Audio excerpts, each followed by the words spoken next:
ಶ್ರೀಮಾತೆ ಶಾರದಾ ದೇವಿಯವರು ಯಾರು ಅಂತ ಎಲ್ರಿಗೂ ಗೊತ್ತು.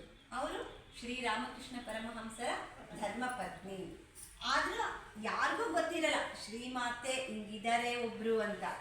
ಸ್ವಾಮೀಜಿಯವರು ಎಷ್ಟು ಪ್ರಚಾರ ಆಗ್ತಾರೆ ಅದಕ್ಕಿಂತ ಸ್ವಲ್ಪ ರಾಮಕೃಷ್ಣರ ಪ್ರಚಾರ ಆಗಿರ್ತಾರೆ. ಶ್ರೀಮಾತೆಯವ್ರದ್ದು ಎಲ್ಲೂ ಸುಳು ಸಿಗಲ್ಲ. ಈಗ ಹೆಂಗೆ ಇದು ಬರುತ್ತಲ್ಲ, 3 ನದಿಗಳು ತ್ರಿವೇಣಿ ಸಂಗಮ, ಆ ತರ ಗಂಗಾ ಯಮುನಾ ಸರಸ್ವತಿ ನದಿ ಪೂರ್ತಿ ಮುಚ್ಕೊಂಡ್ಬಿಟ್ಟಿರುತ್ತೆ. ಆ ತರ ನಮ್ಮ ಶ್ರೀಮಾತೆಯವರು ಪೂರ್ತಿ ಒಳಗಡೆ ಇರ್ತಾರೆ. ಆಮೇಲೆ ಅವ್ರ ಪ್ರಭಾವ, ಅವರ ಪವಾಡ, ಎಷ್ಟು ಜನಗಳ ಮೇಲೆ ಅನುಕಂಪೆ, ದಯೆ, ಮರುಕ ಅಂದ್ರೆ ಮಾತೃವಾತ್ಸಲ್ಯ ಅಂದ್ರೆ ಅವ್ರದ್ದು ವಿಶಾಲವಾದ್ದು ಶ್ರೀಮಾತೆಯವ್ರದ್ದು. ಅದನ್ನ ಅನುಭವಿಸ್ತರಿಗೆ ಮಾತ್ರ ಗೊತ್ತಿರುತ್ತೆ. ಸುಮ್ಮನೆ ಹೇಳಿದ್ರೆ ಅಷ್ಟು ಅರ್ಥ ಆಗಲ್ಲ. ಅದು ನಮ್ಮ ಶ್ರೀಮಾತೆಯವರು ಹೆಂಗೆ ಅಂದ್ರೆ, ಯಾರೇ ಏನು ಜಪ ಬೇಡ, ತಪ ಬೇಡ, ಧ್ಯಾನ ಬೇಡ, ತಪಸ್ಸು ಬೇಡ, ಅಮ್ಮ ಅಂತ ಒಂದ್ಸಾರಿ ಕರೆದ್ರೆ ಸಾಕು, ಅವ್ರು ಎಂಥ ಸಮಾಧಿ ಸ್ಥಿತಿನಲ್ಲಿ ಹೋಗಿದ್ರು ಎದ್ದು ಬರ್ತಾರಂತೆ ಹೊರಗೆ. ಒಂದ್ಸಾರಿ ಇದೇ ಘಟನೆ ನಡೆಯುತ್ತೆ.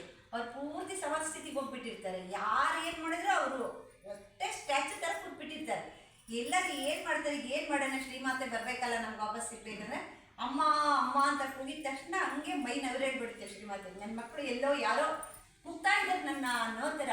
ಆ ಥರ ಶ್ರೀಮಾತೆಯವರು ಅಮ್ಮ ಅನ್ನೋದನಿಗೆ ಅಷ್ಟೊಂದು ಅವ್ರಿಗೆ ಅವರ ಹೃದಯ ವ್ಯಾಕುಲತೆಯಿಂದ ತವಕ ಪಡ್ತಾ ಇರ್ತಾರೆ ಶ್ರೀಮಾತೆಯವರು. ಎಲ್ಲರ ಜೀವನದಲ್ಲೂ ಶ್ರೀಮಾತೆಯವರು ಭಾಳ ಪ್ರಭಾವ ಬಿದ್ದಿರ್ತಾರೆ. ಅಂದರೆ ನಾವು ಅದನ್ನು ಒಳಗಿಂದ ತಗೋಬೇಕು.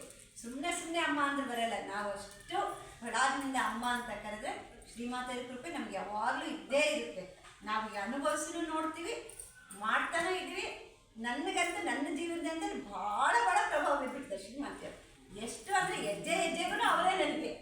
ಆ ಥರ ನಾನು ನಂಬ್ಕೊಂಡಿದ್ದೀನಿ. ಅವರು ನನ್ನ ಕೈ ಬಿಡ್ದಂಗೆ ನಡೆಸ್ತಾ ಇದ್ದಾರೆ.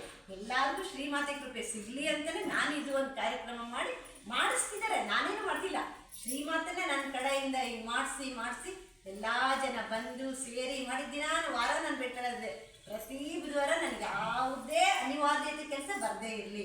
ಹೆಚ್ಚು ಸದ್ಭಕ್ತರು ಬಂದು ನಿನ್ನ ಕೃಪೆ ಪಾತ್ರರಾಗಲಿ ತಾಯಿ. ನಾನು ಇಷ್ಟೇ ಕೇಳೋದು ಶ್ರೀಮಾತೆ.